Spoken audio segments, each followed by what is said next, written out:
આપણે જે આ ટાઇટલ્સની વાત કરીએ છીએ કે જે તમને ઓફિશિયલ ટાઇટલ્સ મળે એવી લોંગ ગેમ્સ ઉપર મળે.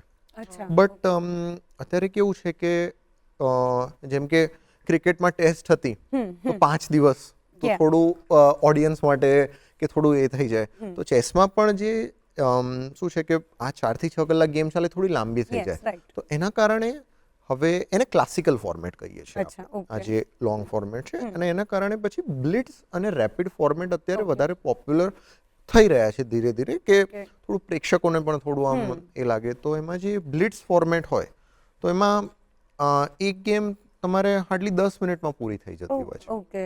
અને રેપિડ ગેમ જે હોય છે એમાં તમારે અરાઉન્ડ 30 થી 40 મિનિટમાં ગેમ પૂરી થઈ અચ્છા. જતી હોય છે. ઓકે. અને આમાં કદાચ દર્શક મિત્રોને એવો પ્રશ્ન થતો હશે કે ગેમ પૂરી કેવી રીતે થાય, આટલી જલ્દી કેવી રીતે રમવાનું.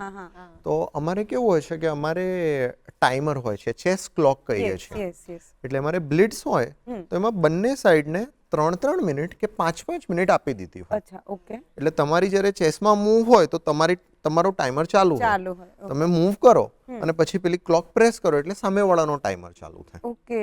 અને પાછું એ છે કે તમારે તમારા ઓપોનન્ટને તમારો ટાઈમ પૂરો ન થાય ત્યાં સુધીમાં ચેકમેટ કરી દેવાનું હોય છે.